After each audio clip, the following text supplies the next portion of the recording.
Boa tarde, bem-vindos e bem-vindas ao 17º Encontro Nacional do ABET. Meu nome é Bianca Matos, eu sou monitora e estou aqui para colaborar com a coordenação e autores. O nome desta atividade é Trabalho, Educação e Gênero nas Engenharias, Aportes de Pesquisa, com início agora e término previsto para as 15 horas e 45 minutos. Passo a palavra para a professora Maria Rosa, que coordenará a mesa. Desejo uma ótima atividade a todos e todas. Boa tarde a todos e todas. Meu nome é Maria Rosa Lombardi, sou pesquisadora da Fundação Carlos Chagas há algum tempo e minha formação é na área das ciências sociais e tenho doutorado, mestrado e doutorado em educação. Bom, em primeiro lugar, eu queria agradecer a própria ABET, a organização, pela aceitação da nossa mesa, né? Para podermos trazer as nossas ideias aqui para um público maior e interessado. Agradecer às colegas Maria Lúcia Vanucci, Érica Jaqueline, Maria Elina, por terem aceitado participar desta mesa. E bem-vindo a todos os presentes. Estou vendo aqui Helena Irata, muito prazer em tê-la aqui, Helena. Muito prazer mesmo. Então é isso. Nós então vamos começar as apresentações individuais, né? Eu pediria que cada uma de vocês se apresentasse, Maria Lúcia, Érica e Maria Eulina, né? Para a gente poder continuar. E Lorena, que prazer ver você também. Quem poderia começar, Maria Lúcia, Érica ou Eulina? Bom, posso começar então. Eu sou Maria Eulina Carvalho, sou professora da Universidade Federal da Paraíba, no campus de João Pessoa, e o trabalho que eu vou apresentar aqui é um recorte de uma pesquisa que foi financiada pelo CNPq, mais ou menos em 2010. Eu comecei a pesquisar mulheres em campos masculinos na universidade e homens em campos femininos. Então, esse recorte trata da engenharia mecânica. Então, é um prazer estar aqui e conversar com vocês, e muito honrada, inclusive, com as presenças ilustres aqui, Helena Irata, nossa. Então, é isso. Você quer se apresentar como professora, o pequeno currículo, Maria Eulina? Eu sou professora, eu não falei não, eu sou professora da Universidade Federal da Paraíba, campus João Pessoa. Então tá bom. Sim, sou da área de educação, leciono na graduação em pedagogia, na pós-graduação em educação, tenho tido projetos financiados pelo CNPq e faço parte de um núcleo de estudos de gênero que nós criamos no fim da década de 90, formalizamos em 2002, cuja sigla é NIPAM. Muito bem. Agora eu? Maria Lúcia, por favor. Boa tarde a todas, a todos. Eu sou Maria Lúcia Vanucci, doutora em Sociologia pela Unesp de Araraquara, pós-doc no CES, no Centro de Estudos Sociais da Universidade de Coimbra, professora da UFO, Universidade Federal de Uberlândia. Minha linha de pesquisa é Gênero e Trabalho. Eu também participo de um núcleo de estudos, que é o NEGEM, na Universidade Federal de Uberlândia, e um núcleo e um grupo que é o GPEGRES, né? E é um prazer imenso estar aqui, e assim, eu já dizia que era uma honra e uma temeridade imensa estar diante de Maria Rosa participando junto. Agora eu vejo Helena Hirata, né? Helena Hirata para a gente é a grande referência, e eu tenho uma relação também de muito carinho. Eu não sei se Helena se lembra quando ela veio a Uberlândia participar de um evento nosso aqui, que nós fomos depois tomar um chopinho, uma pessoa muito querida, né? Então, é uma pessoa grande em termos assim de produção teórica, de pesquisas, e muito grande como pessoa também, né? Então, é uma honra, Helena, saber que você está aqui com a gente.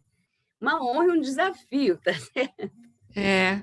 Eu estendo essa... A Lorena também é uma companheira da área de estudos de trabalho há muitos anos, né? Então, também é um grande prazer ter as duas aqui, é uma coisa muito, muito excepcional, é um presente mesmo.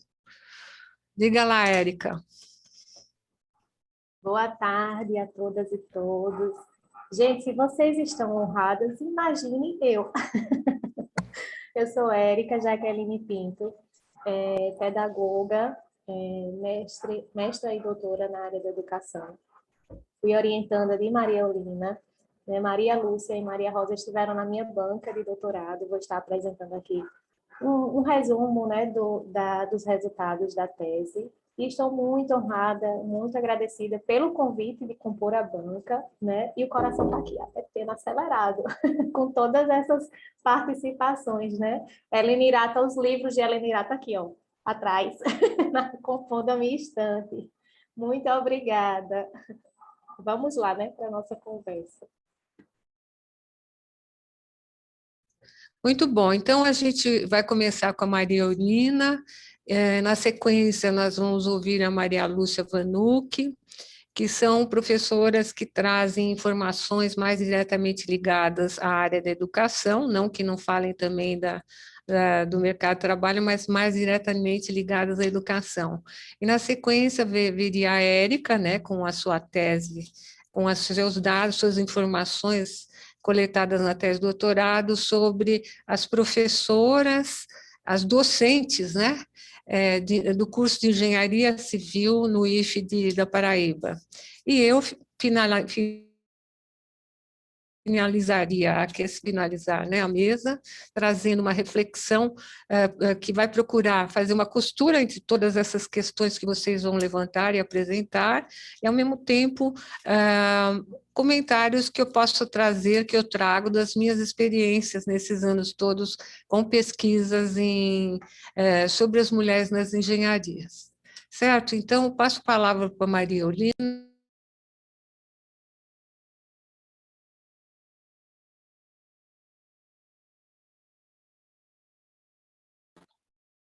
Professora, seu áudio está desligado.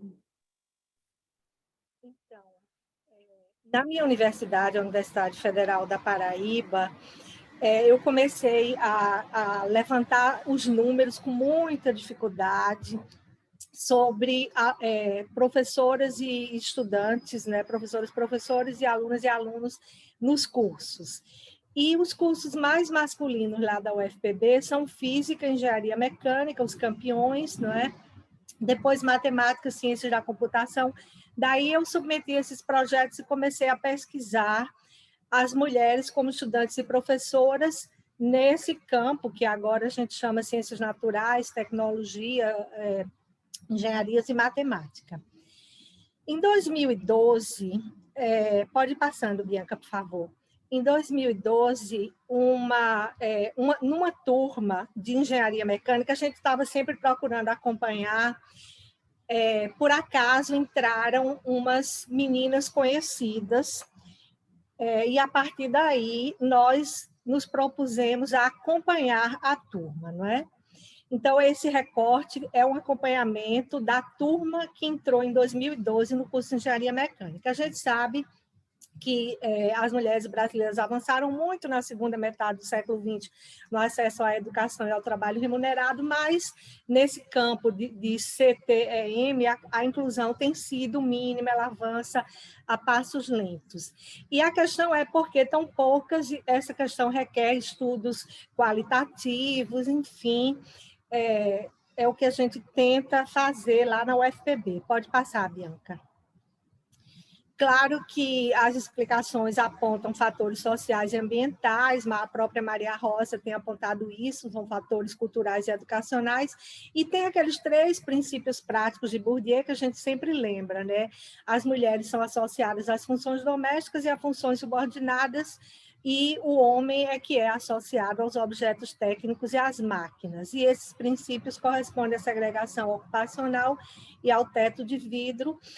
As mulheres são raras nessa área de ciências naturais, tecnologia, engenharias e matemática e ocupam posições subalternas, né? E aí alguns autores de língua inglesa chamam também, eles dizem que há um vazamento, eles chamam leaky pipeline, né? Aquelas raras que entram, elas vazam, elas não persistem. E um outro autor, Blickenstaff, fala de filtros de gênero. Bianca, por favor. O primeiro filtro de gênero, ele vai se dar na passagem do ensino médio para o ensino superior.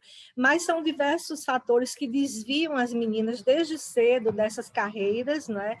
Em um aparente contexto de coeducação. Então, isso começa na socialização primária na família e vai até a socialização secundária na escola. O primeiro filtro de gênero, como eu disse, se dá na passagem do ensino médio ao superior, mas esse vazamento, de acordo com a literatura, ele continua durante o curso superior, as evasões das meninas, né? E mesmo na pós-graduação e na inserção profissional, elas abandonam o campo. As razões que levam as estudantes mulheres a abandonarem, também de acordo com a literatura, são várias: dificuldade de acesso a recursos, conteúdos curriculares desconectados da experiência e distanciados de aplicações concretas e contribuições sociais, hostilidade nas relações acadêmicas, exclusão das redes sociais masculinas e consequente falta de senso de pertencimento a uma comunidade de prática e, ademais, a raridade das professoras, sobretudo na pesquisa, que possam servir de modelos. Passe, Bianca, por favor.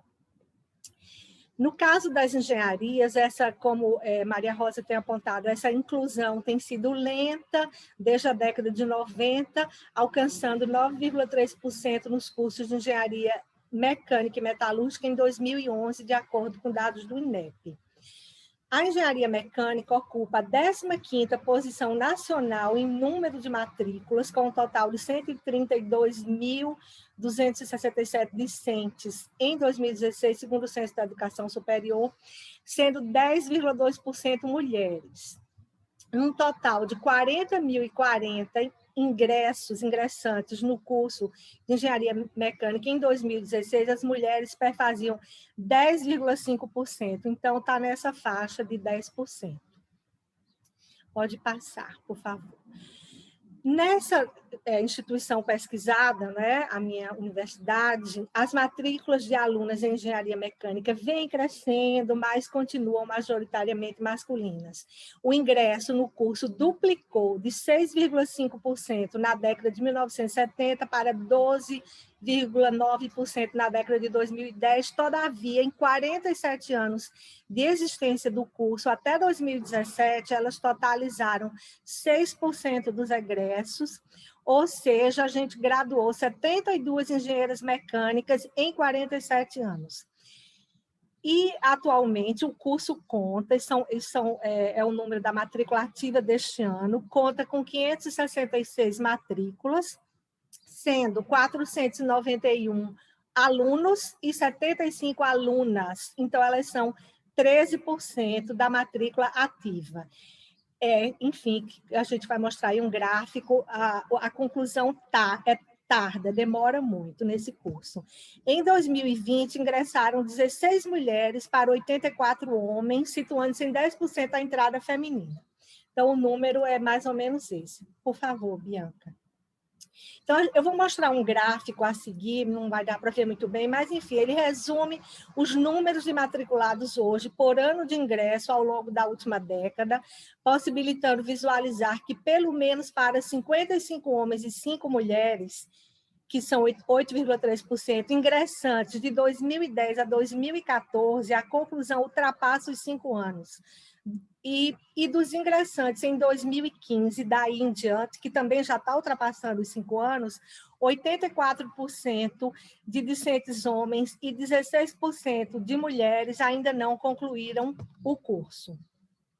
O vazamento maior de alunas em cursos de alta evasão, como a engenharia mecânica, foi apontado, por exemplo, por Kohler e Oshura, num trabalho de 2007 realizado na Universidade Federal de Santa Catarina, onde 1 em cada 4 mulheres desistia da engenharia mecânica. Passe, Bianca, por favor.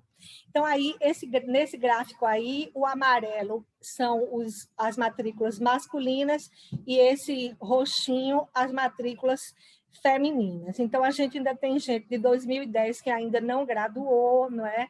E esses são números de agora, levantados em agosto, agora em agosto de 2021, por esses dias. E, enfim, o curso tem alta retenção. Por favor, Bianca, pode passar. O Departamento de Engenharia Mecânica, a gente sempre acompanha também o professorado, não é? Ele chegou a ter 2 professoras que ingressaram na década de 1970, em 76 e 78, se aposentaram na década de 1990. E, embora tenha aparecido uma professora substituta no ano 2000, os substitutos ficam no máximo 2 anos. O Departamento de Engenharia Mecânica não contou com nenhuma mulher em seu quadro efetivo até dezembro de 2011. Então, ele ficou de 1990, da década de 90, não me lembro o ano exato, até 2011, sem mulheres no quadro docente. Daí, ingressou uma docente por concurso, ela era graduada em Engenharia Civil, tinha mestrado e doutorado em Engenharia Mecânica. Em 2014, outra veio por remoção. Essa era graduada, mestre, doutora em Engenharia Mecânica, mas ela se foi em 2016. Ficou pouquíssimo tempo, porque não se sentiu acolhida. Portanto, até o ano de 2020, havia apenas uma professora, o que equivale a 3,4% do total de docentes. Eram 28 homens e uma mulher. Só agora, em 2021, recentemente, foi contratada uma nova professora, então o quadro docente passou a incluir 2 mulheres, o que dá 6,6% entre 30 docentes homens, excetuando-se um colaborador e um visitante. Pode passar, Bianca. Então, a turma de 2012, que a gente acompanhou do primeiro semestre, porque a UFPB tem 2 entradas, conforme o registro dos dados institucionais, nessa turma ingressaram 61 discentes em engenharia mecânica, sendo 8 mulheres e 53 homens, dava 13% de mulheres. Para começar esse acompanhamento, só encontramos 6 alunas e elas não sabiam dizer se havia realmente mais 2, porque às vezes a estudante passa em mais de um curso e depois opta por outro. Então, elas foram identificadas por uma letra e um número, de A1 a A6, e foram entrevistadas em diferentes momentos sobre suas percepções das relações de gênero na vida acadêmica e seus planos profissionais e pessoais após a graduação. A1, A2 e A4 ingressaram por cota para estudantes negros, indígenas e oriundos de escola pública. Por favor, Bianca. Então, a gente tem aí esse quadro, né, que mostra a ocupação do pai, ocupação da mãe, basicamente. Havia um pai engenheiro elétrico e uma mãe engenheira elétrica, que era professora de matemática, né? E outras estudantes não tinham pai e mãe com curso superior. Por favor, Bianca. Todas apontaram os motivos da escolha. Sempre são facilidade em matemática, gosto por máquinas e motores, né? Então, elas passaram pelo filtro de gênero ao longo da educação básica. A 6 se disse apaixonada por matemática. Essa era a filha da engenheira elétrica, que era professora de matemática. Todas também se declararam satisfeitas com o curso no final do primeiro ano, porém, a 6 ainda estava em dúvida quanto à escolha e permanência. Indagadas sobre o baixo interesse feminino pela engenharia mecânica, elas, em geral, apontaram as questões culturais. Por exemplo, a 3 disse, pela falta de interesse de algumas mulheres com relação às máquinas, à engenharia, e pelo fato de já existir uma relação histórica ligando o homem à máquina. Pode passar. Quanto às perspectivas profissionais e oportunidades de trabalho na área, elas eram bem otimistas, desejavam um emprego fixo em empresa privada ou pública com renda estável. A 1, a 2 e a 4, que ingressaram por cota, enfatizaram o desejo de pronto ingresso no mercado de trabalho e estabilidade financeira, ratificando o que apontam Raff e Cope sobre a carência de profissionais qualificados dessa área, de CTM, e disso ter despertado o interesse das mulheres para profissões que oferecessem melhores oportunidades de emprego com salários mais elevados. Nenhuma delas contemplava carreira acadêmica, exceto a 6, que revelou pretender fazer mestrado e doutorado e depois seguir para a área de pesquisa. Planos de casamento e filhos foram lembrados apenas por 3 delas. Por exemplo, a 4 projetou ter um emprego fixo com renda estável na área de pesquisa da Petrobras ou em uma montadora automobilística. Pessoalmente, me vejo com uma família formada e filhos. A 6 declarou: espero casar ou morar junto. Atualmente, eu não gosto muito de crianças, mas provavelmente vou ter 1 ou 2 filhos. Pode passar. Ao longo de 2017, as alunas foram entrevistadas novamente e constatou-se que a turma se dispersara. Apenas a 4 pretendia se formar no prazo de 5 anos, que seria segundo semestre de 2016, com o calendário de greve seria na metade de 2017, o que não ocorreu. Das demais, a 6 tinha migrado para o curso de matemática no 3º semestre de engenharia mecânica. A 3 e a 5 se atrasaram 1 ano por terem participado do Ciências Sem Fronteiras, e a 1 e a 2 também se atrasaram por perderem disciplinas. Segundo entrevista com a 3, ao longo do curso, ela nunca teve uma professora de engenharia mecânica mulher, só uma de matemática e outra de química no primeiro ano, e posteriormente outras de ergonomia e segurança industrial, mas que eram do departamento de engenharia de produção. A 3 considerava o tratamento no curso igualitário, porém recordou um episódio marcadamente sexista.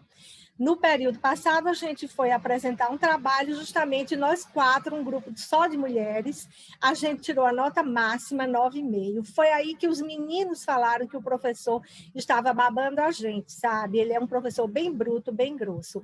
O interessante é que, ao perguntarmos às meninas sobre essas questões de gênero, aí elas vão se alertando e vão lembrando, porque a tendência primeira é dizer que não há discriminação. Pode passar, Bianca. No fim de 2017, a 4 não havia conseguido colar grau e estava se preparando para fazer um concurso público para oficial de inteligência da Polícia Federal. Portanto, havia desistido da engenharia mecânica, seja na indústria, seja na carreira docente. A 1 pretendia concluir o curso em meados de 2018, que equivalia ao segundo período de 2017. Estava fazendo estágio e disse que iria procurar uma oportunidade de trainee após se formar. A 2, a 3 e a 5 projetavam a conclusão para o final de 2018. A 3 e a 5 estavam fazendo estágio e a 2 estava procurando estágio.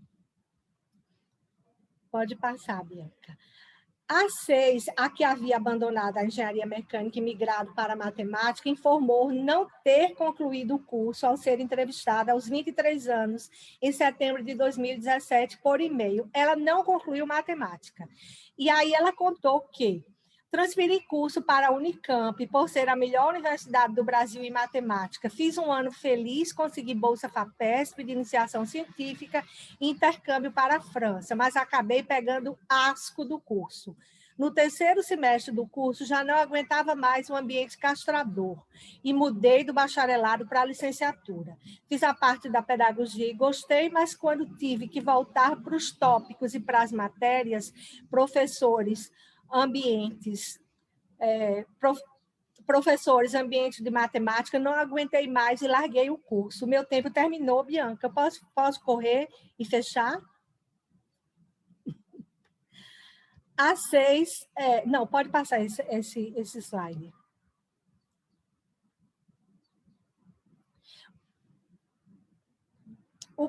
Bom, aí a gente foi acompanhar essas alunas agora, nessas últimas semanas, né? E a gente tem um quadro que resume as informações sobre inserção profissional e planos futuros obtidas em julho de 2021 por WhatsApp de 4 delas, já que a 6 desistiu da engenharia mecânica e não foi possível localizar a 4, que era aquela que queria fazer concurso para a Polícia Federal, nem através das colegas, nem através de redes sociais. A1 havia graduado em 2018, segundo semestre, A2 em 2019, primeiro semestre, e A3 e A5 em 2019, segundo semestre. Então, elas demoraram basicamente de 7 a 8 anos para concluírem o curso, essas 4 meninas. Pode passar, Bianca. Bom, então a gente tem uma que está fora do campo atualmente, ela passou a ser professora de física numa escola pública e está fazendo uma especialização em segurança do trabalho, engenharia de segurança do trabalho, para fazer um concurso para engenharia de segurança. A gente tem outra que essa continuou, porque fez um estágio no laboratório de inovação da própria universidade, então faz um mestrado em termofluidos. Ela atualmente não trabalha e diz que pretende empreender em uma startup ou se engajar como trainee.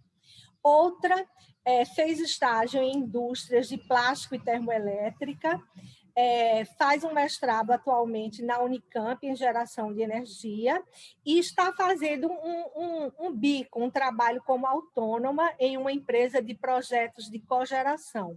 Ela quer continuar pesquisando, fazer doutorado e implementar alguma coisa em geração de energia. E, finalmente, a quarta, essa que fez o estágio na indústria de plástico da cidade aqui, ela faz uma especialização em engenharia de operações na UFRN, foi promovida a coordenadora de produção em indústria de plástico e pretende nessa indústria de plástico e pretende continuar na indústria. Pode passar, Bianca. Então, apenas a 3 e a 5 estagiaram, ambas em indústria de plástico local, onde a 5 permaneceu e foi promovida a coordenadora de produção. A 3 fez outro estágio em indústria termoelétrica, também local, e posteriormente foi indicada pelo seu gerente para esse trabalho nessa empresa paulista de projetos de cogeração, que ela exerce atualmente como autônoma num contrato temporário de 2 meses. A 2 fez estágio no laboratório de inovação, faz atualmente mestrado e ainda não trabalha. E a 5, a que não conseguiu emprego em engenharia mecânica, resolveu procurar qualquer trabalho e se tornou professora de física em uma escola estadual. Pode passar. Para concluir, Bianca, nenhuma dessas 4 meninas casou, nenhuma tem filhos, elas não têm esse tipo de plano, não é? E eu concluo por aqui, tá certo? Obrigada. Depois a gente...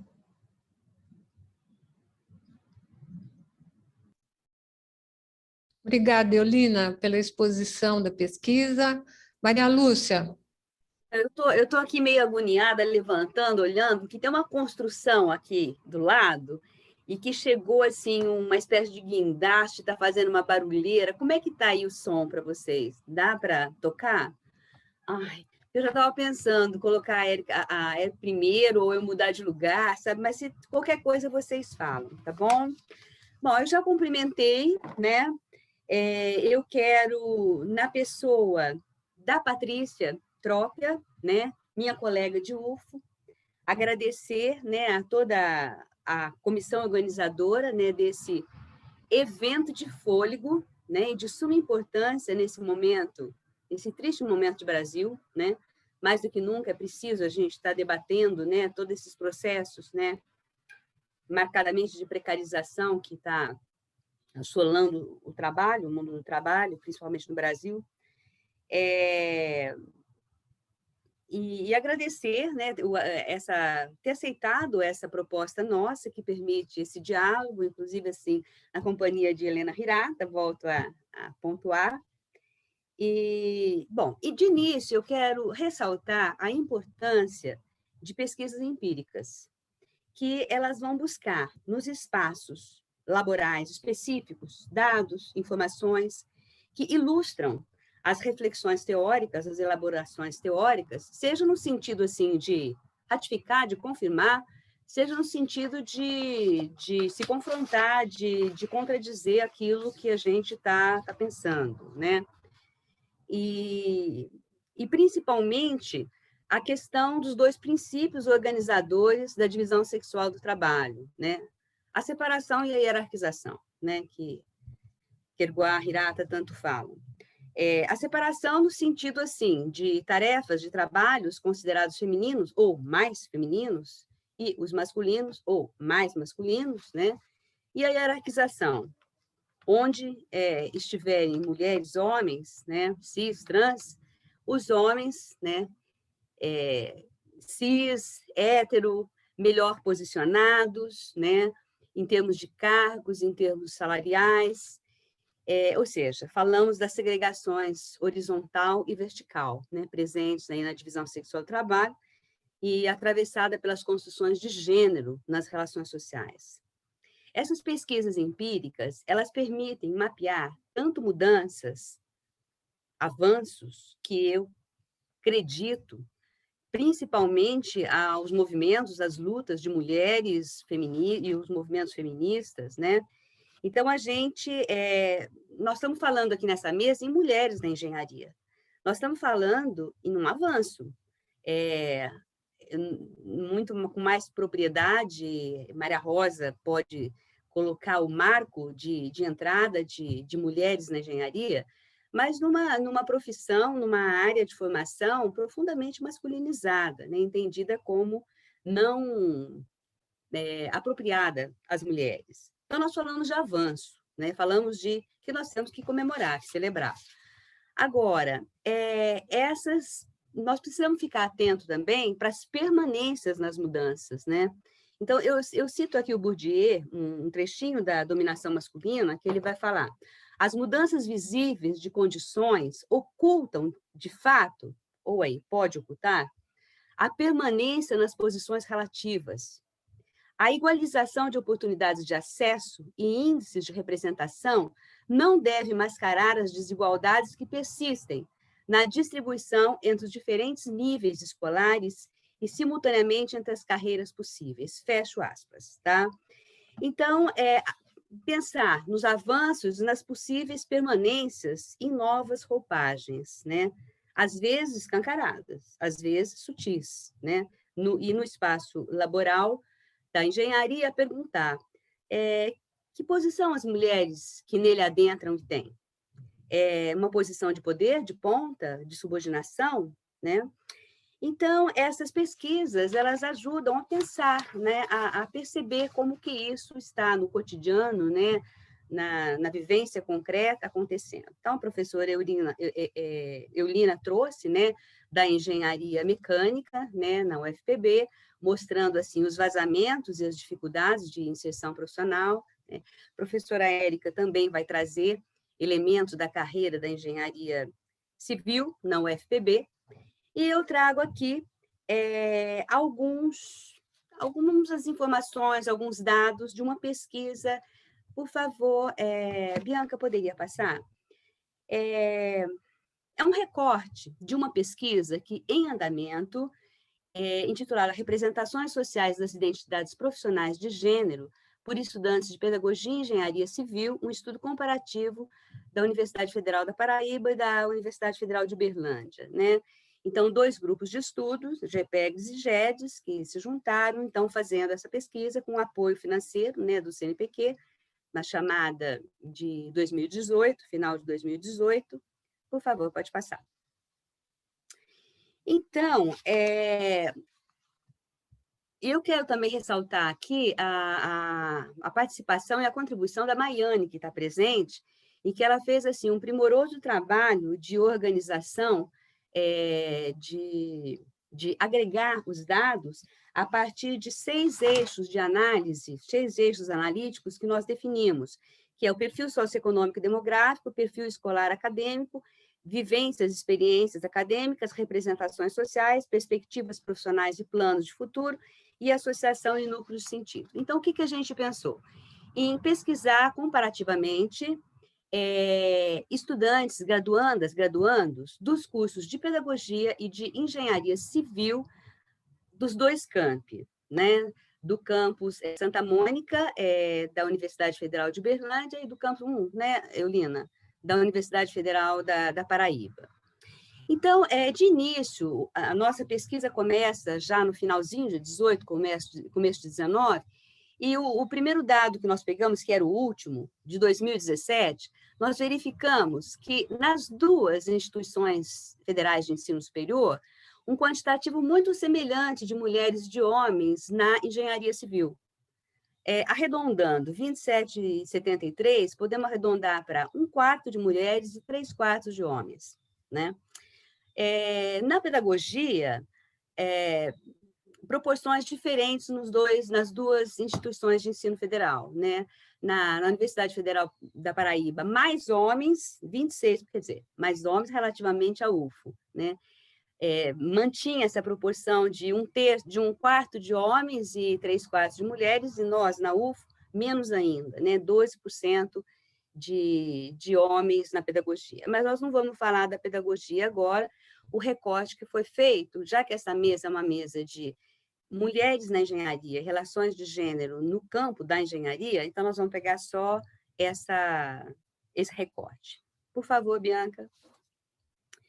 Então, na verdade, a pandemia alterou muito aquilo que pretendíamos fazer, né? Nós pretendíamos fazer um corpo a corpo, assim, bem presencial na pesquisa, que não foi possível.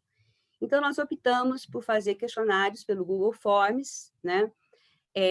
Inicialmente, nós entramos nas salas de aula remotas, virtuais, para falar da pesquisa, para pedir o apoio, pedimos o apoio da coordenação dos cursos, tal, e aí disparamos várias vezes o Google Forms. E nós contamos com um total de 160 questionários válidos. Na verdade, nós tivemos muito mais. Mas, como houve um descompasso temporal, porque o Comitê de Ética da UFO demorou mais para dar a aprovação do que o da Universidade Federal da Paraíba. Então, nós acabamos assim criando assim, um universo de questionários, um corpus para analisar, que pegava o mesmo tempo, E aí nós estamos trabalhando com 160 questionários. Desses, 30 de mulheres da engenharia civil, 12 da Universidade Federal da Paraíba e 18 da UFO. Por favor, pode passar. Então, na verdade, eu vou trazer aqui falas, aspectos qualitativos para a gente pensar. Em termos assim, da vivência, da experiência acadêmica, nas perguntas, como é a sua relação com colegas, homens? Apesar de assinalarem alternativas como amigável, neutra, formal, 4 graduandas afirmaram já ter sofrido algum tipo de assédio, né?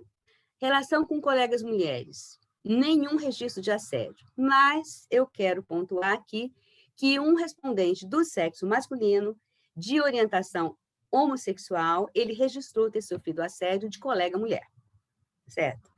Então, assim, vai aparecer aqui o curso de Engenharia Civil como um curso muito machista e muito homofóbico, né? Na relação com professores, 4 graduandas responderam já ter sofrido algum assédio, ou manifestação de descrédito, ou algum outro tipo de assédio. Na relação com professoras, nenhum problema desse tipo. Por favor. Então, é do professor homem com a aluna. Diante da pergunta, você já sofreu ou presenciou no curso alguma cena de preconceito, discriminação, violência contra aluno ou aluna? Já presenciei cenas de professor discriminando colegas mulheres por fazer engenharia, dizer que é incapaz só por ser mulher.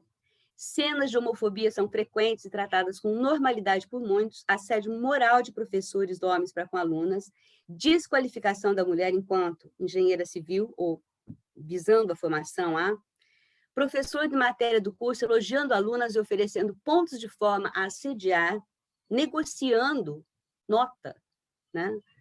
Professores que tratavam determinadas alunas preferencialmente e com intimidade, outros que faziam piadas machistas e xenófobas. São situações, no geral, que nós, mulheres, nos acostumamos. Como subestimar a capacidade, situações onde a mulher diz não e o rapaz não aceita. Cantadas, olhares e situações que nos deixam desconfortáveis, como piadas, elogios, entre aspas, entre outros. Por favor. Diante da pergunta, você já pensou em desistir do curso? Olha, 18 das 30 mulheres estudantes de engenharia civil, ou seja, 60%, responderam afirmativamente, que em algum momento já tinham pensado em desistir da engenharia civil. Motivos: me senti incapaz e sem perspectiva na profissão, me senti burra, cansaço, tal.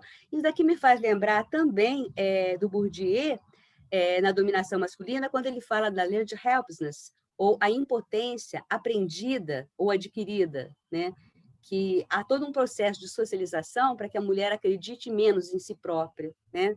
Desconfie da própria potencialidade. Também tem fala frisando a questão do peso desse ensino remoto, mas deixa para lá.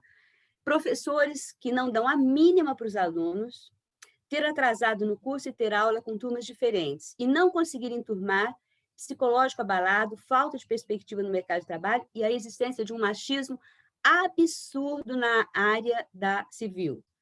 Tal machismo e homofobia ficam patentes na charanga da engenharia. Eu hesitei se eu colocava ou não, porque ela é abjeta. Eu me recuso a ler. Mas eu deixo aqui para vocês lerem, nem que seja assim a primeira, a segunda estrofe, para ver o nível, né? Há um tempo atrás, nós fizemos moções de repúdio contra essa prática machista, nojenta, contra essa homofobia, com esse machismo dessa charanga, e houve uma retração, tá? Mas a verdade é o seguinte, mesmo não utilizando agora, ela existe. E o ventre que gerou a fera é fecundo, como diz o Brecht. A qualquer momento pode tirar do saco de novo e começar a exercitar, né? Então, essa é a charanga da engenharia civil. Então, acho que isso daqui mostra muito bem o tipo, né, de ranço que existe. Pode passar, por favor, Bianca. Em termos das percepções e representações sociais, na sua opinião, qual a explicação? Em termos assim, eu acho que eu não falei nessa questão do referencial teórico, é a pressa, né? O referencial teórico nós utilizamos estudos de gênero e das relações sociais do trabalho, sem problemas, duas juntas, né? Utilizamos Scott, utilizamos Lauretis, com certeza Kergoar, Hirata, Maria Rosa Lombardi, Bruschini, no campo da educação, Aguacira, Louro, Sousa Lobo, Safiotti. E no campo das representações sociais, a linha da psicologia social, que bebe, né, na fonte da consciência coletiva do Durkheim, que é a do Moscovici, e complementado por Jodelet. Pensando na questão que as representações sociais que são construídas coletivamente, compartilhadas, que movem ações, que fazem parte desse espaço do cotidiano, elas são generificadas. Elas são marcadas por representações generificadas, né? Então, buscando isso, perceber essas representações. Então, na sua opinião, qual a explicação para a baixa presença de mulheres na engenharia civil? Então, aqui, primeiro, nesse slide, algumas respostas pegando uma situação arraigada. E o seguinte, pegando situação de mudança. Como era a profissão só de homens antigamente, ainda existe um machismo absurdo nesse meio, principalmente em empresas mais antigas que costumam ser mais conservadoras. Visão de que curso é para homens. O fato de colaboradores, mestre de obra, pedreiro, servente, pintor, serem majoritariamente masculinos, por conta disso. O senso comum de que a engenharia é para homens, pois mulheres não têm capacidade de exercer uma atividade mais bruta. Outra, por ter um certo preconceito enraizado na cultura de que mulheres não são tão boas quanto os homens nessa área majoritariamente masculina. Então, aqui a gente tem ainda as permanências, né? E no próximo slide, por favor, Bianca, a gente já vislumbra, né? Então, continuando. Grande preconceito em relação às mulheres na área das exatas e principalmente na construção civil, nas quais se subestimam as capacidades intelectuais de liderança e tomada de decisão de nós, mulheres. Então, você aparece aqui um protagonismo maior, né? Na realidade, podemos presenciar o crescente ingresso de mulheres no curso, mas não deixa de existir os comentários e até mesmo empresas que contribuem para esse preconceito, deixando claro que prefere homens que mulheres para trabalho em campo. Olha, durante meus 2 anos trabalhando no canteiro, então, é uma graduanda que trabalha como auxiliar de engenharia. ela teve poucas, ou foi a única mulher lá. Na graduação, minha turma era 50% de cada, que é muito grande, né? Mas senti que a grande parte das mulheres segue carreira acadêmica ou trabalha com projetos em escritório, poucas vão ao canteiro. Né? Eu lembro de estudos da Maria Rosa mostrando isso, né? Essa separação dentro da própria área. Há ainda um certo medo das mulheres de encararem um cenário predominantemente masculino, principalmente quando nos colocamos em lugar de liderança. Então, elas falam de um machismo estrutural. Por favor. Aí tinha umas perguntas assim, engenharia civil não é curso para mulher, concorda ou discorda? Então, é uma discordância quase que total, né? Por favor. Mulher não sabe mandar em peão, uma discordância quase total. Por favor. Homem tem mais cabeça para cálculos do que mulher, uma discordância quase total. Por favor. Depois havia uma pergunta que era associação de engenharia ao quê? Né? 5 graduandas dessas 30 que nós analisamos, né, que responderam os questionários, né?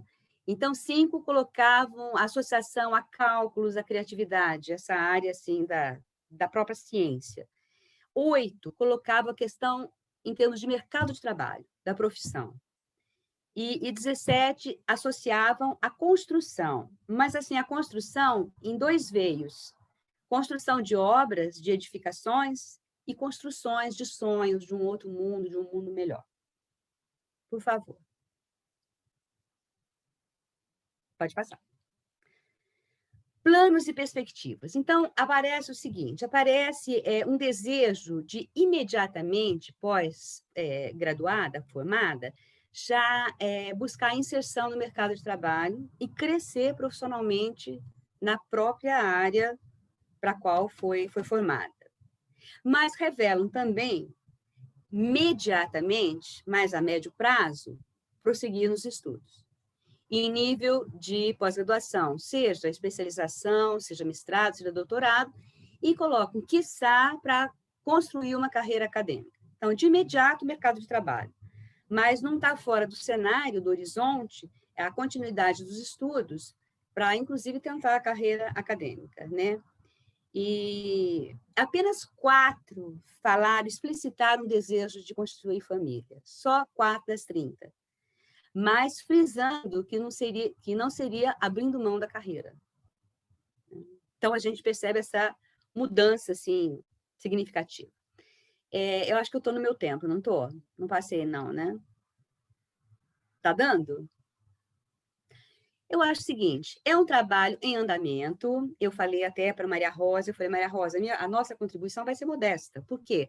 Porque nós estamos, assim, num trabalho que está, o processo, nós estamos iniciando a análise das informações dos dados, né? Então, na verdade, nós não temos considerações finais, nós temos reflexões iniciais, né? E, inclusive, acho que a importância de apresentar é justamente isso, de poder ter as contribuições que esse diálogo pode trazer para a continuidade das reflexões e do desenvolvimento da pesquisa.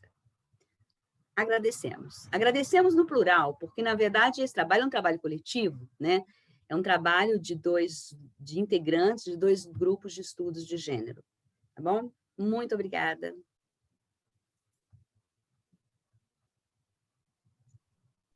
Muito obrigada, Maria Lúcia.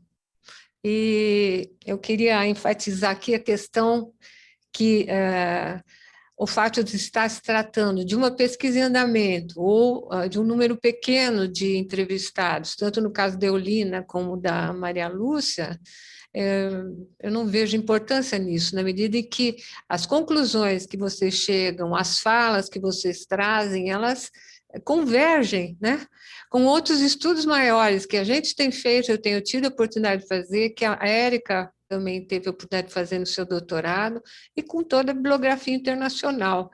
Então, eu acho que isso não é problema, né? Quer dizer, a questão é muito importante vocês trazerem essas informações. Então, mais uma vez, obrigadas às duas. E agora a gente vai ouvir a Érica. Por favor, Érica. Boa tarde, novamente. Vamos lá. Bianca, você está com a minha apresentação? Vai abrir, né? Então, gente, eu vou apresentar aqui os dados, meus principais dados, porque a gente tem um tempo curto, né, da minha tese,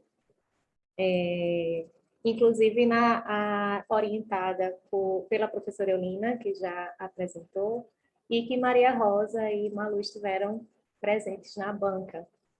E eu pesquisei sobre as relações de gênero na carreira acadêmica em engenharia civil. Pode passar, Bianca.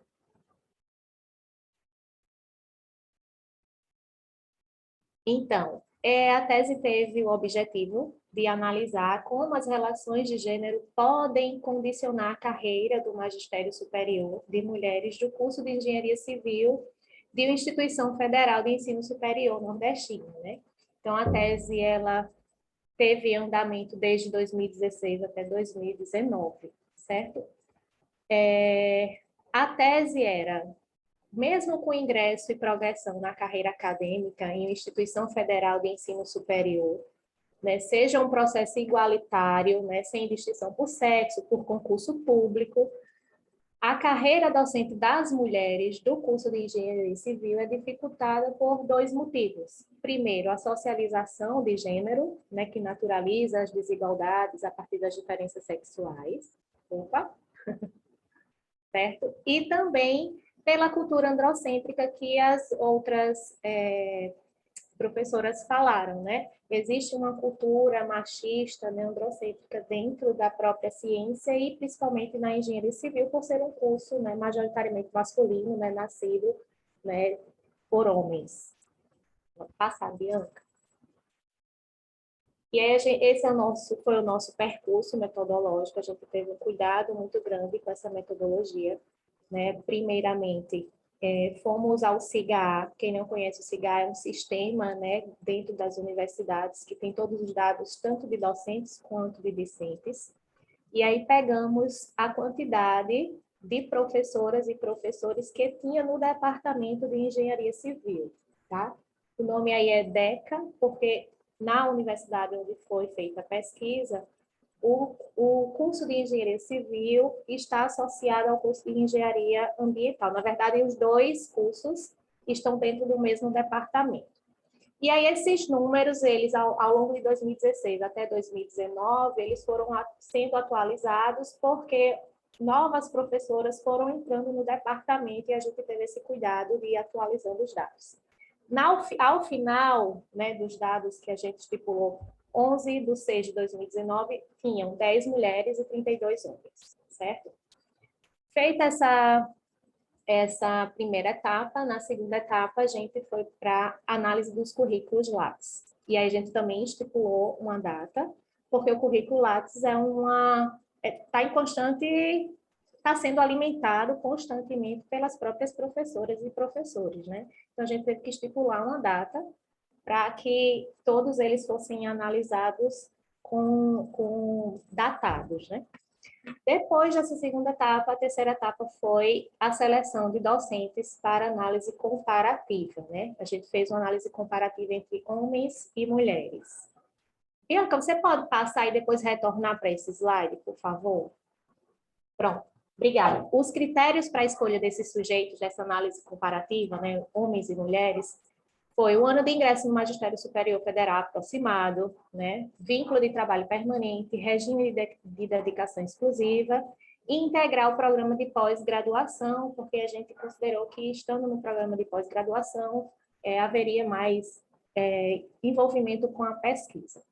Então, diante desses critérios, nós conseguimos uma dupla, né, ingressante em 2010, e um grupo de 4 docentes, 2 homens e 2 mulheres, ingressantes em 1990, e a gente fez a análise dessa dupla e desse grupo, certo? Bianca, pode voltar?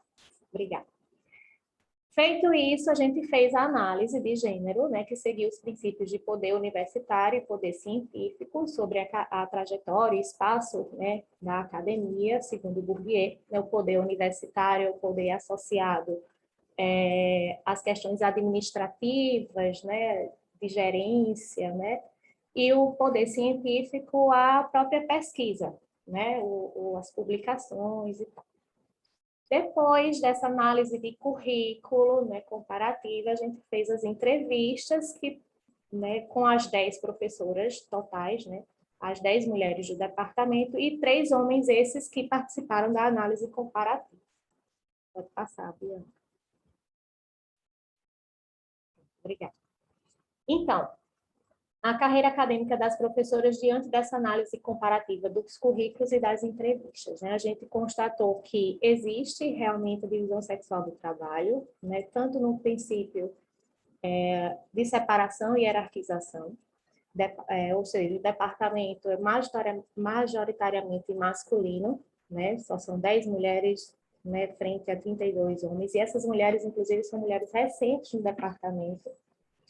A maioria dos homens é associado, que é a penúltima classe, né, nível da carreira acadêmica, enquanto que a maioria das mulheres é adjunta, que é a primeira classe nível, né, da carreira. Somente 3 professoras, em comparação aos professores 16, atuam na pós-graduação e nenhuma delas orienta tese de doutorado, mesmo tendo os critérios para poder orientar. As professoras têm mais interesse em projetos de extensão do que os homens. Os homens elas também estão envolvidas nos projetos de pesquisa, mas elas chamam a atenção para os projetos de extensão. Elas se envolvem mais com essa retomada para a comunidade, essa devolutiva, mais do que os homens. A maioria não hesita, né, na formação e na carreira, elas têm o que a gente chamou de percurso meteórico, né? Assim que termina a graduação, já entra no mestrado, já entra no doutorado, ou antes de entrar no doutorado já passou no concurso, já é professor, e assim, todas têm ou quase todas têm esse percurso. São mais atentas à aprendizagem dos alunos e das alunas, né? Têm maior sensibilidade, são mais comunicativas, inclusive as que estiveram na gestão, né? Como coordenadora de curso, elas se preocupam nas entrevistas, elas abordam a questão da aprendizagem, de estar preocupada com os alunos, diferente das entrevistas coletadas dos professores. Elas sofrem discriminação de gênero, algumas reconhecem e outras não, né? Como a professora Eulina falou na apresentação dela, né? É difícil a gente coletar esses dados de reconhecimento, né, de discriminação de gênero, mas algumas reconhecem sim. E elas se mostram confiantes, muito autoconfiantes, determinadas, elas não se intimidam, apesar de sofrerem várias discriminações, vários preconceitos, elas tomam as rédeas. Pode passar, Bianca. Então, em relação ao poder universitário, né, está na frente da coordenação do curso, do chefia de departamento, 4 delas, dentre as 10, se destacam, né? Mas a gente observou que elas trazem uma característica socialmente construída como femininas, associadas a esses cargos de gestão.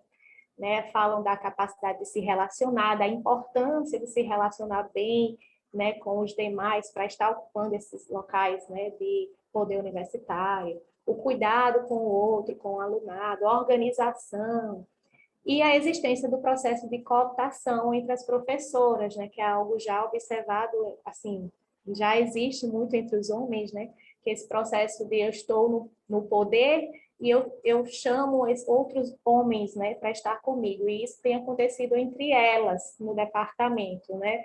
Uma é a chefe, a outra é a vice, e elas se apoiam. Quanto ao poder científico, 3 se destacam no sentido de que nunca orientaram teses de doutorado, né?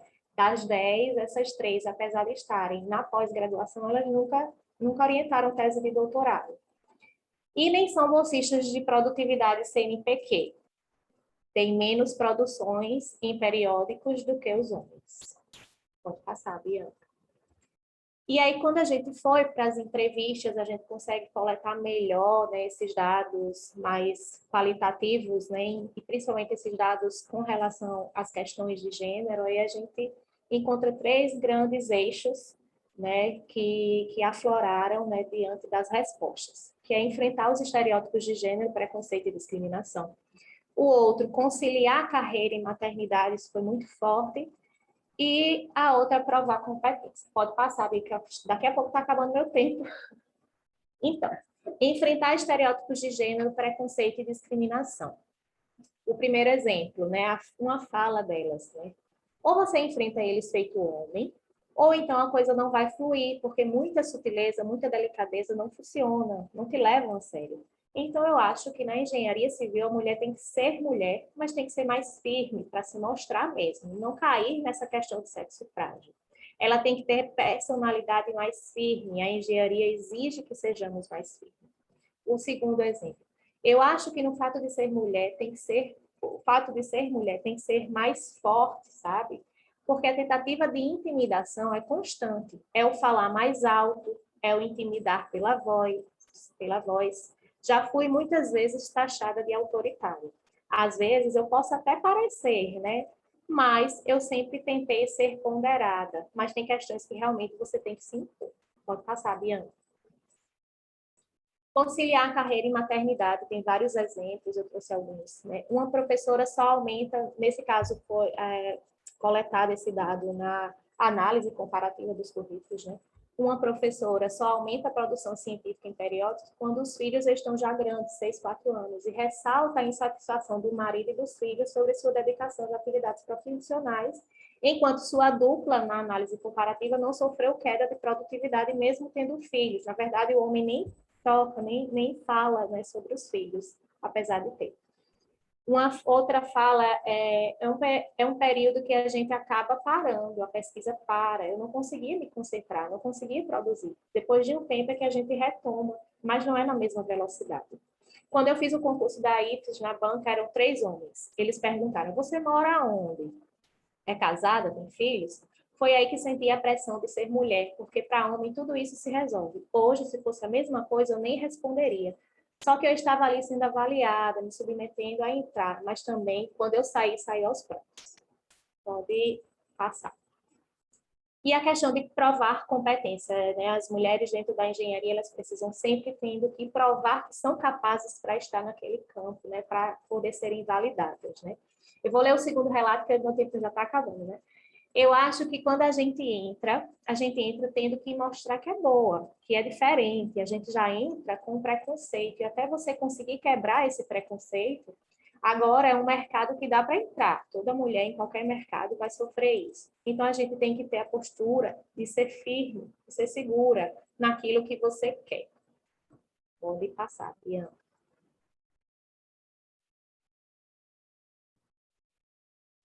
Então, a tese de que a carreira no magistério superior de engenharia é mais difícil para as mulheres se confirma, né, que as questões de gênero elas transversalizam, né, tanto o ingresso como a permanência dessas mulheres, né, e progressão dessas mulheres no campo da engenharia. Apesar de ser um campo ainda masculinizado, o crescente número de professoras aponta para a possível mudança na estrutura androcêntrica da engenharia civil, né? Afinal de contas, mais mulheres estão entrando no campo, né? Questionando práticas rígidas do campo, valorizando aspectos mais humanísticos de envolvimento com a comunidade, atenção à aprendizagem dos alunos e alunas e enfrentamento de preconceitos e discriminações. Então, isso é um ponto positivo, né? Considera-se que mais mulheres precisam se sentir incluídas na engenharia civil, né? E para que isso ocorra é necessário que haja uma consciência de gênero, né, através da educação e socialização. Essa consciência de gênero precisa ser ensinada tanto na escola como na academia, né? Precisa ser falado mais sobre gênero, tanto no ambiente escolar como na academia. É isso. Pode passar, Bianca, acho que acabou. É um resumo, na verdade, muito rápido, né? De toda uma tese. Isso aí, mas foi um bom resumo, muito bom resumo. Eu acho que ficamos, eu e a Maria Lúcia estávamos na banca e não pudemos assistir à apresentação da Bianca, da Érica, por uma questão de que naquela época, em 2019, a conexão com o Skype não deu certo. né? Então, agora eu assisti a sua apresentação, certo? Eu fiquei muito contente, foi uma bela pesquisa, acho que ela chegou a pude participar de perto, né? Então, chegou a conclusões bem interessantes. Muito bom, gente. Então, o que eu vou fazer agora, né? Eu vou procurar comentar alguns aspectos, né, dessas pesquisas que foram apresentadas, né, entremeando com alguns achados da minha última pesquisa, que foi sobre engenharia, relações de gênero e trabalho na construção de habitações aqui no estado de São Paulo, né? E essa pesquisa foi junto aos engenheiros civis na construção civil, né? E entremeando também com as reflexões que eu tenho avançado no decorrer de quase 2 décadas agora, né? Que eu tenho estudado as mulheres engenheiras, né?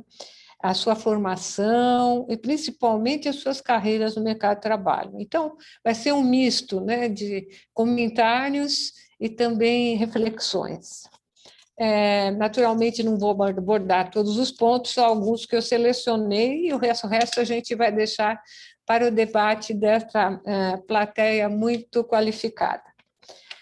Bom, o primeiro ponto que eu queria destacar é que as mulheres jovens, efetivamente incluíram a engenharia nas suas escolhas profissionais, né? E isso não é de agora, já vem de algum tempo, né?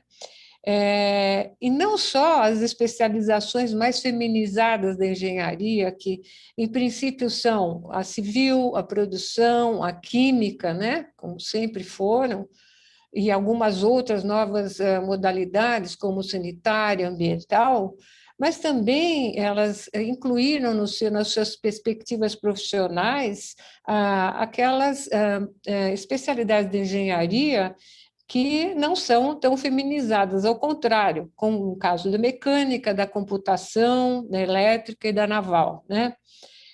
Que são até hoje considerados os núcleos mais duros, mais resistentes, né, à entrada das mulheres nessa área da engenharia e também mais masculinizados, né?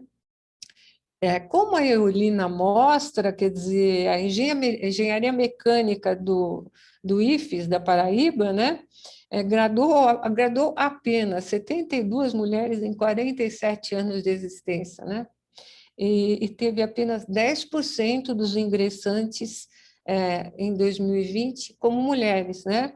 E até 2021, efetivamente, apenas 2 docentes contabilizadas. Então, aí a gente tem a clareza dos números para ilustrar uma área dura, né, da engenharia em relação à inserção, à feminização.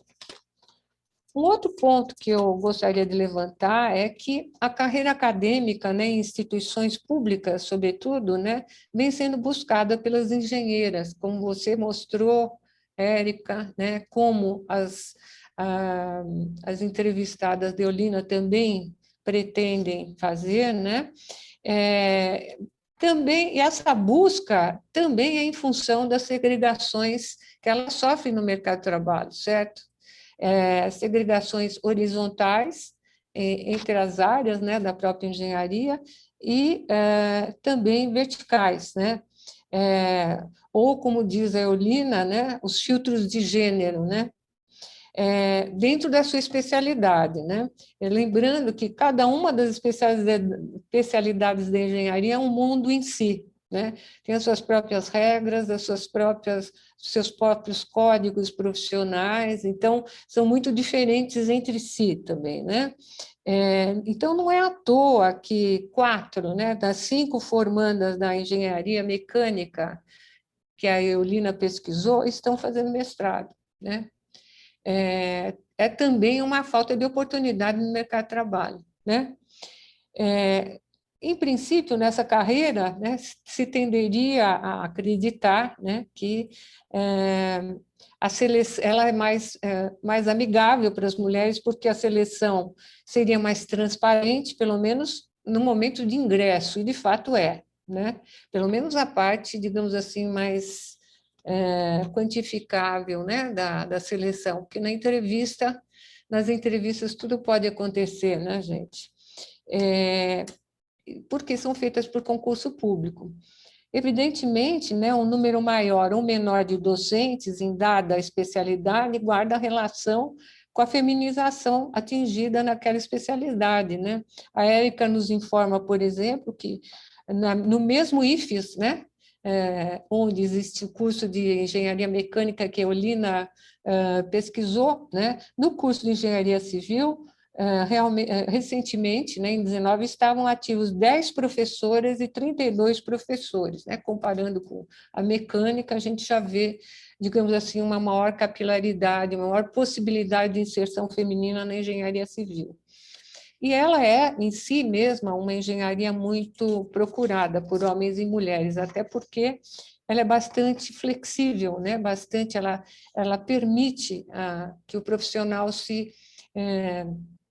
se coloca em várias funções dentro da área, de várias formas, em várias modalidades de contrato, né?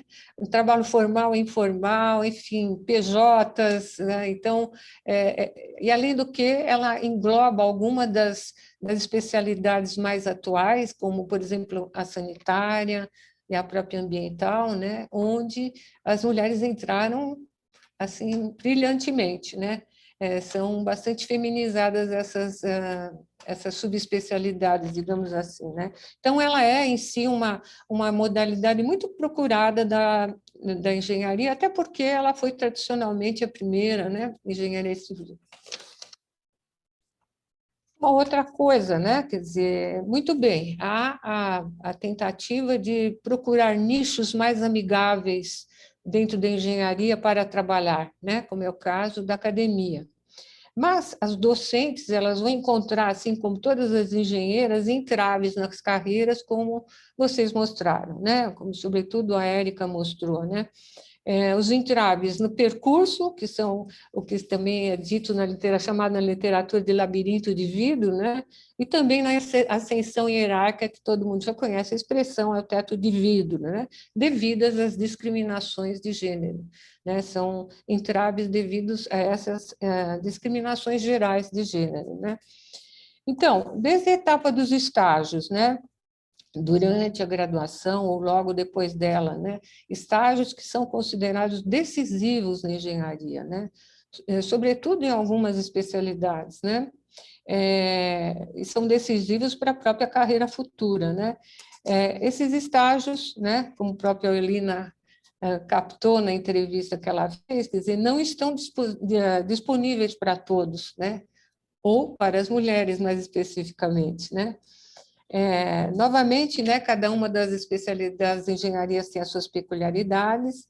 Na engenharia civil, né, por exemplo, durante o último ciclo expansivo da construção no Brasil, que aconteceu entre 2006 e 2014, né, eu encontrei muitas jovens estagiárias, tanto de engenharia como de arquitetura, né, na construção civil, tanto nos canteiros, né, como nos escritórios das consultoras pesquisadas, como em projetos de engenharia, como em firmas de projetos de engenharia. Então, ali existe uma entrada importante, existiu naquele momento, né? Não sabemos como está hoje, uma entrada importante das mulheres, né? Por uma conjugação de fatores que toda a bibliografia internacional sublinha, quer dizer, você tem um aumento da demanda por aquele tipo de profissional e uma relativa escassez desses profissionais.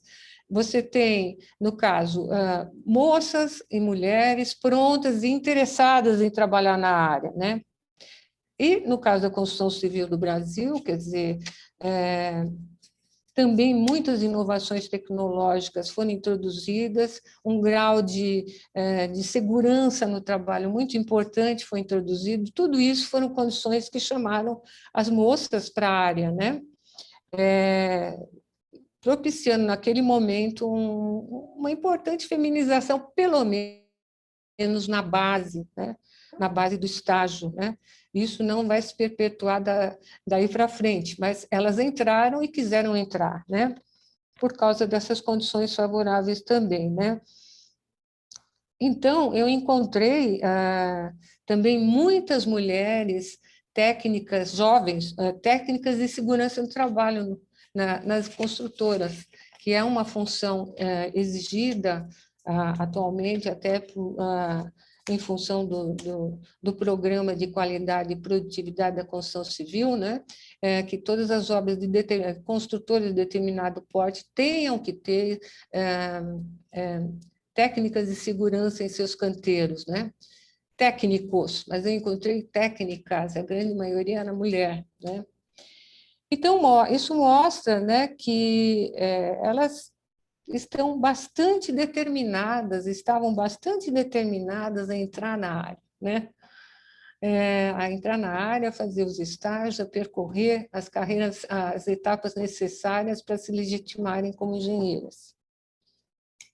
Uma outra coisa, né, que um outro tipo de entrave, que todos vocês repetiram, né, e se repete a exaustão na literatura, é que as engenheiras encontram desafios contra a autoridade técnica, né, a sua própria autoridade técnica, a partir de uma dúvida, né, a dúvida, que não é uma dúvida, né, sexista, né, sobre a sua capacidade intelectual e profissional, né?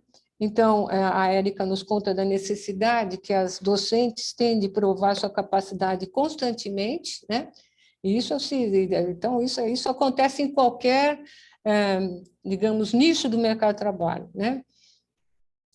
Tanto na academia, como nas empresas, como, enfim, na prestação de serviços, né? Elas têm sempre que provar, né, que são capazes, coisa que para o homem não tem essa dúvida, né? Até porque no ideário e nas representações sociais a engenharia está associada, né? É orgânica ao homem, né? No caso das engenheiras dos canteiros, né? Isso eu encontrei também, né? Encontrei que sob qualquer tipo de contrato, tá? Contratada CLT, autônomas, prestadoras de serviço de empresa, né? Todas elas repetiram a mesma coisa, né? Parte-se do princípio de que a mulher é incapaz, não tem a capacidade intelectual de fazer um cálculo de estrutura, né? Por exemplo, né?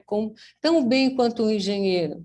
Será que a construção que ela vai desenhar, o que ela vai acompanhar, não vai cair? Será que ela fez o cálculo certo, né? Ela não seria tão boa, né, quanto ele, por ser mulher, né? Bom, a questão da maternidade e a conciliação da vida doméstica com a profissional é outro entrave eterno, né, para todas as trabalhadoras, né? E eu acho que para as engenheiras, sobretudo as que estão no campo, né, nas empresas, e mais ainda para aquelas que estão na construção civil nos canteiros, né, é uma questão muito, muito sensível, né? As docentes também, né, apresentaram essa questão, como a Érica, esse entrave, como a Érica mostrou, quer dizer, você tem um atraso, né, entre aspas, na carreira, no poder científico, porque, enfim, você não tem condição de, como mãe ou como gerente da casa com várias pessoas, etc., produzir da mesma maneira que o homem, né? Para quem não se coloca essa questão no espaço doméstico, né? Está resolvido, em princípio, pela própria mulher ou pela mãe, ou seja lá pela empregada, sempre uma mulher, né? No caso, né? Isso, então, eu já falei. No caso das engenheiras na construção, por exemplo, a questão da maternidade é uma questão muito, muito sensível mesmo e muito grave, né?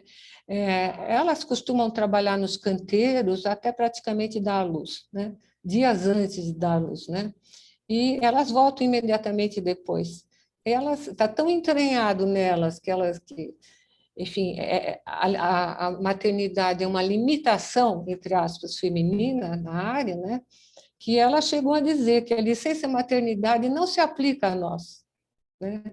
Então, apesar de tudo isso, apesar delas voltarem a trabalhar logo depois da criança nascer, às vezes leva o bebê junto, sabe, para as obras e para as vistorias, apesar de tudo isso, elas não estão isentas de demissões logo após o período da licença de maternidade. Acontece com muitas, né?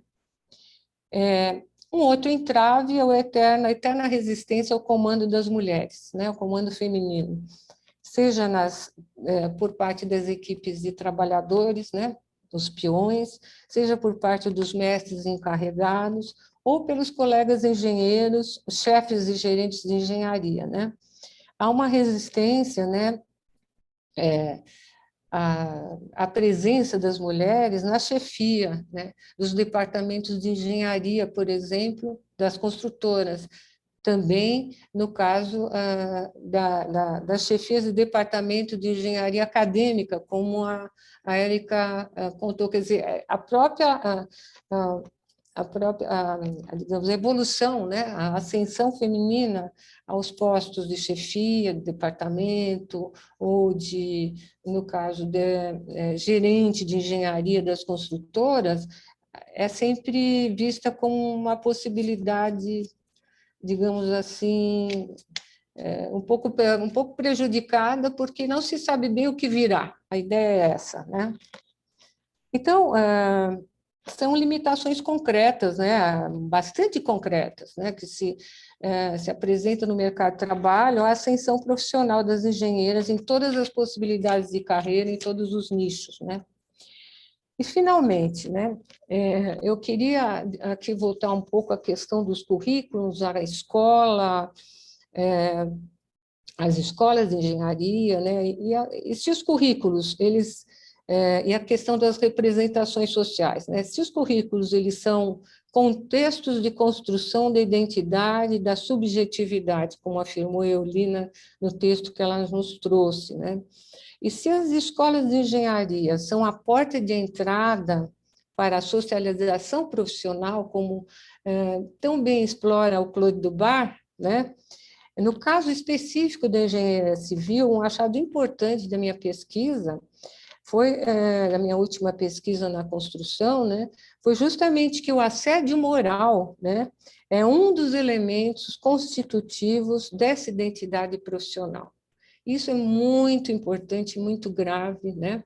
E depois, em contato com os sindicatos de engenheiros, né, aqui no Brasil, e com as diretoras, as diretorias da mulher desses sindicatos, né, eles reconhecem, eles e elas reconhecem, né, que o assédio moral é um grande problema da categoria profissional, não é só dos engenheiros civis, né?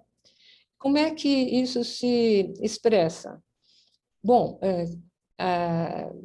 quando a gente entra num canteiro e a gente tem a possibilidade de observar engenheiros e engenheiras dando broncas nos peões, nos encarregados e nos mestres, mas broncas de um nível, bronca eu estou aqui amenizando, né? Quer dizer, enfim, uma fala extremamente agressiva, muitas vezes desrespeitosa, né? Isso eles aprendem, na verdade, eles aprendem isso no curso, não na escola, evidentemente, mas no estágio. A partir do estágio eles vão aprender. E o que vai acontecer? Isso vão reproduzir, né, esse comportamento, né, na sua carreira profissional, né?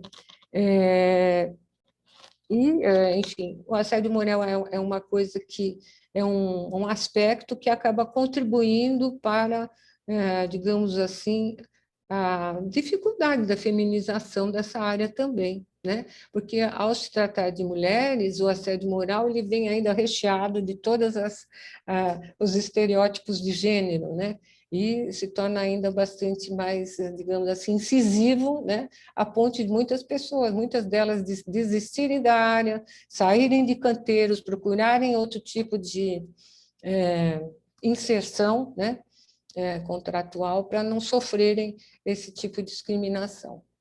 Então, eram essas ideias que eu quis trazer aqui, né? Tentando amarrar um pouco as minhas experiências e as pesquisas apresentadas, e eu acho que a gente está aberta à discussão, né, Bianca?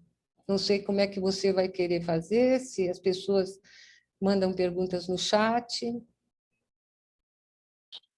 Professora, tem uma pergunta aqui no chat do Mário Henrique, E a professora Helena Irata disse que tem alguns comentários e algumas questões.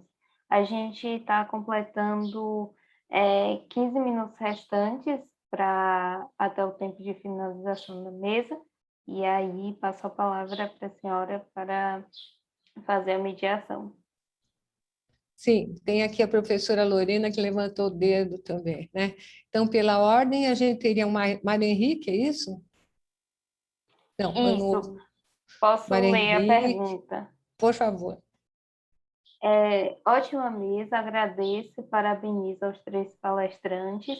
Deixo duas perguntas. A primeira, qual a dimensão da interseccionalidade gênero, raça, classe entre alunas de engenharia nas instituições que vocês pesquisaram? E as alunas se identificaram como brancas, como pretas ou pardas? A segunda questão: foi possível identificar as razões que levantaram as alunas a querer ingressar no curso de engenharia, sabendo que iria enfrentar um mundo mais masculinizado?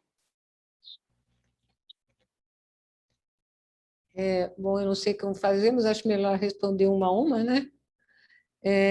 Eu deixaria essa segunda pergunta para, no caso, até para Maria Lúcia e a Eulina responderem, né, que se referem à questão das escolas, mas, da minha parte, eu posso dizer que eu encontrei na pesquisa uma imbricação muito importante entre classe social, né, gênero, que eu não esperava, que porque a grande parte das estagiárias, engenheiras, assistentes de engenharia, assistentes de arquitetura que estavam nas obras, né, elas vinham de classes populares, né, originalmente, normalmente eram as primeiras a fazer faculdade, universidade das suas famílias, e, sobretudo, elas vinham de famílias de trabalhadores da construção civil.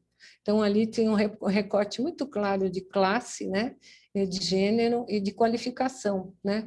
Isso foi possível eu verificar nessa pesquisa. Então, eu passo a palavra para a Maria Lúcia e depois a gente vai para as observações de Helena, né?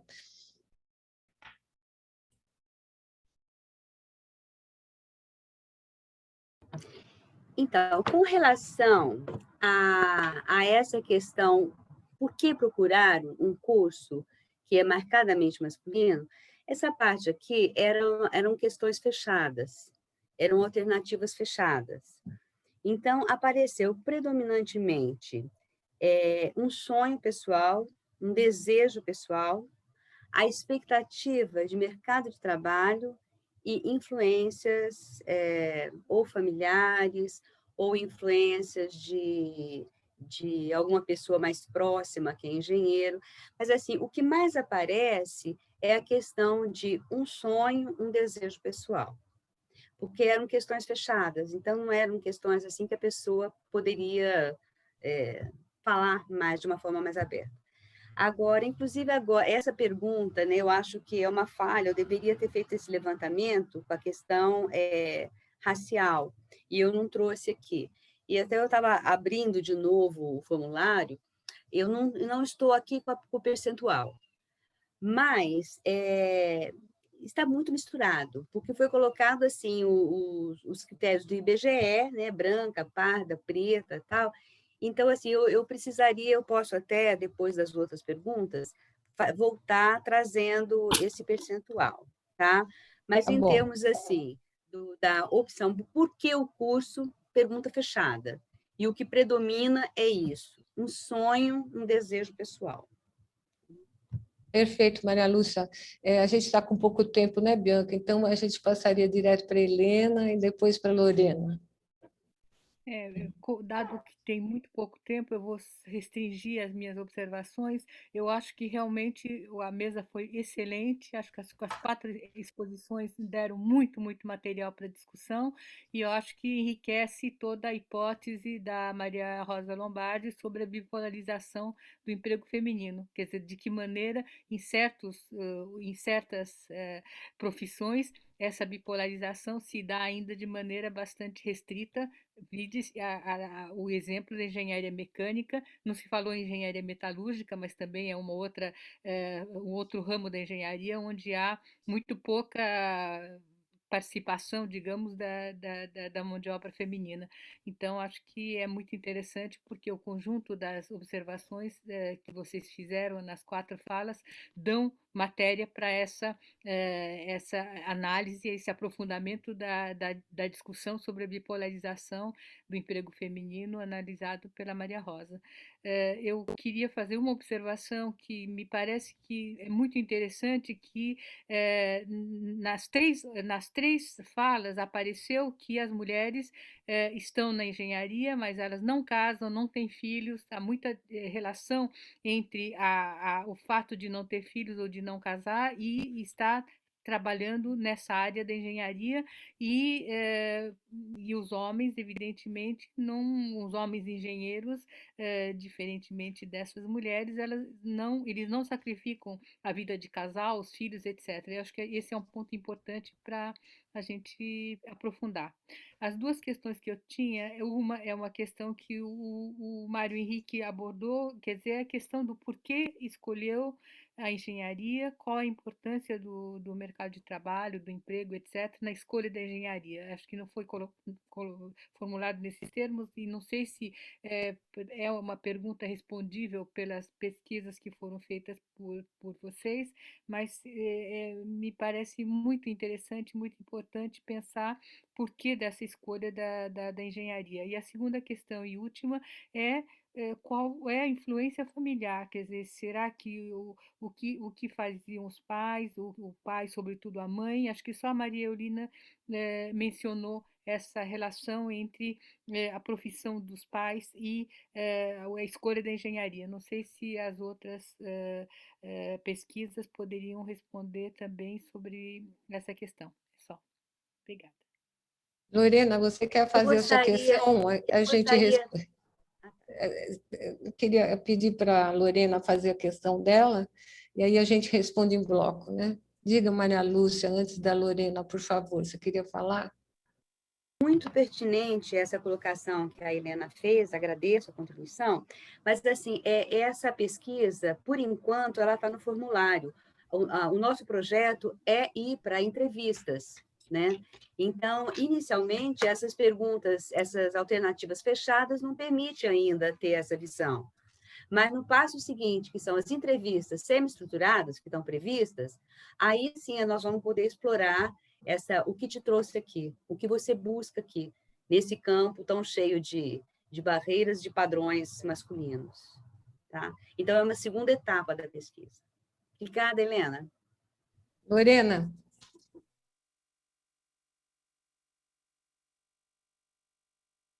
Não tem esse ouvido aqui.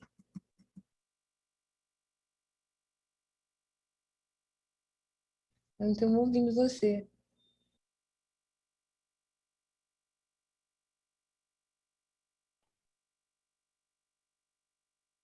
Professora, eu acho que seu áudio não está funcionando. Não tá. Se puder colocar a pergunta no chat ou entrar novamente na chamada.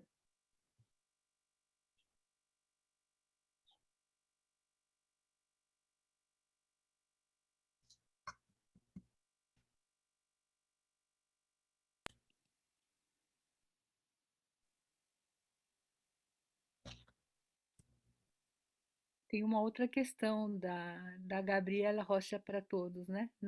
No chat.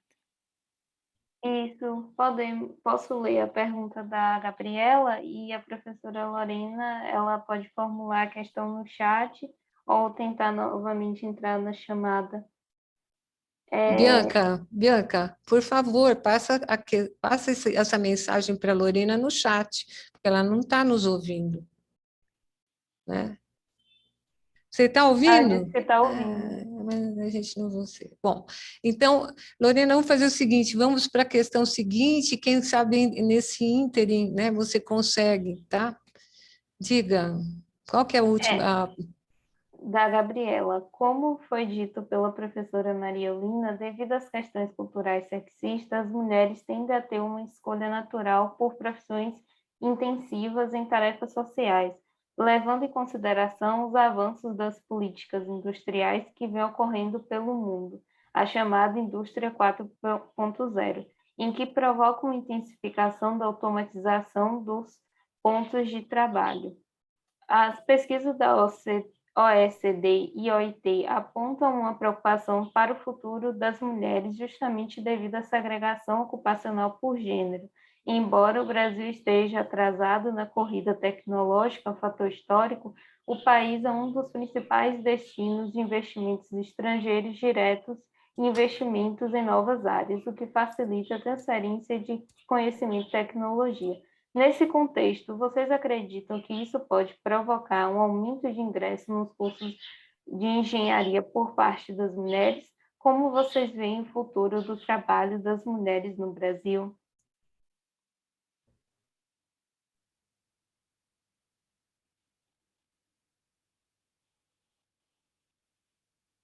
Quem gostaria de responder, Mariolina?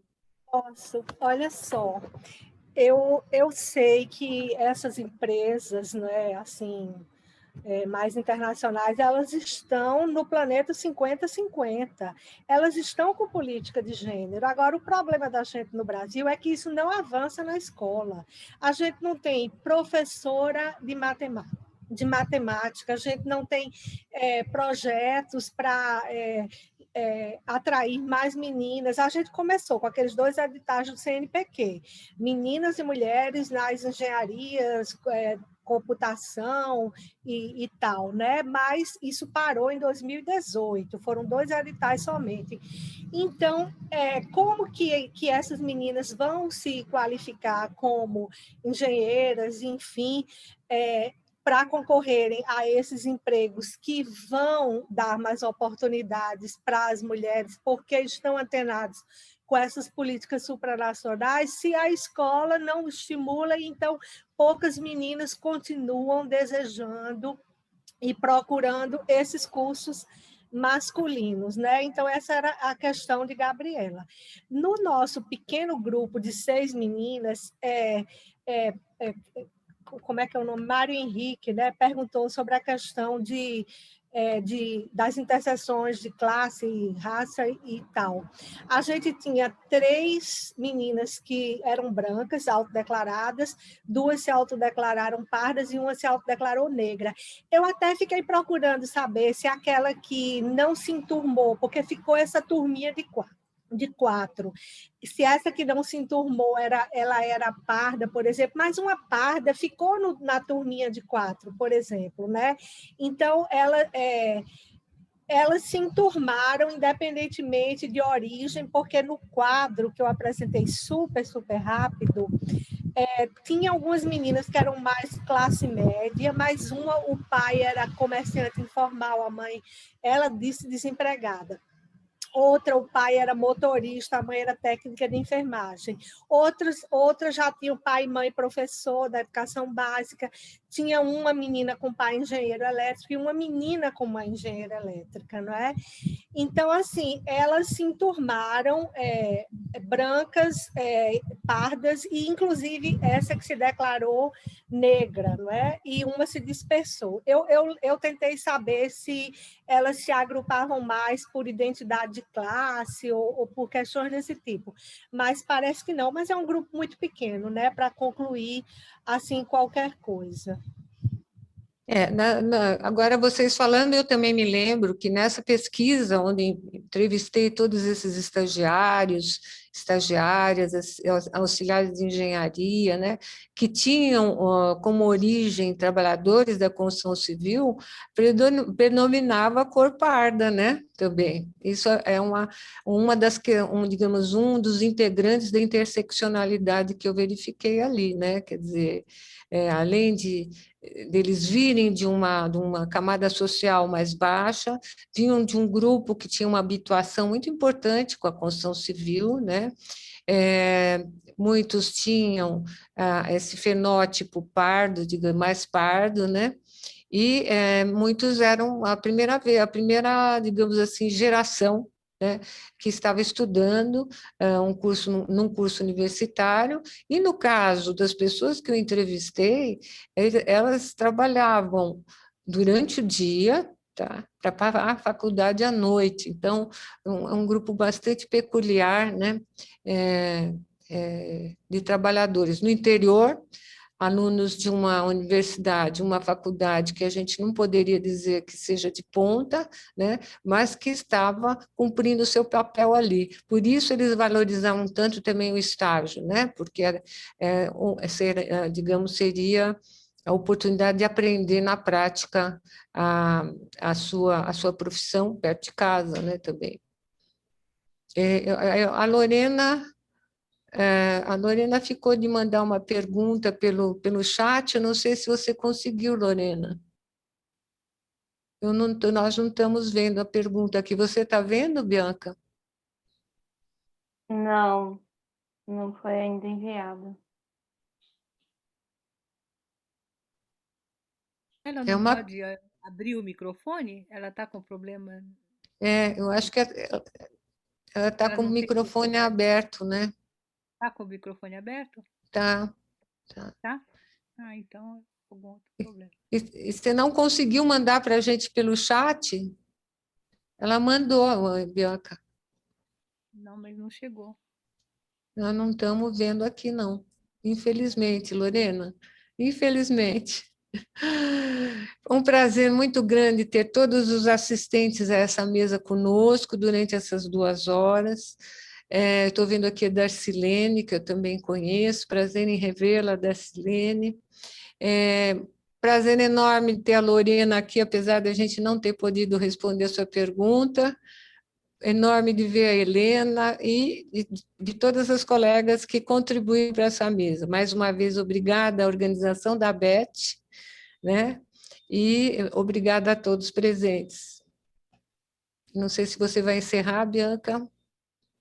Gostaria de agradecer a organização da mesa e todas as palestrantes, e também a todos e todas que participaram, e lembrar que as atividades do Esquenta Bet continuarão.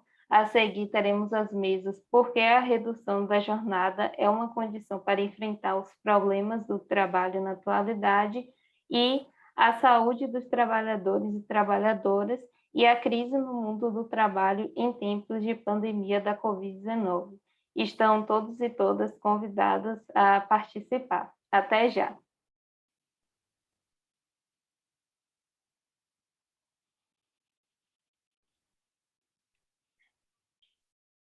Queria parabenizá-las, professoras. Foi uma mesa muito incrível e um ótimo debate. Foi muito bom tê-las aqui na ABET. Obrigada pelo teu apoio, Bianca. Foi ótimo também, tá? Eu Obrigada peço desculpas por qualquer falha minha. Foi ótimo. Nós é que agradecemos.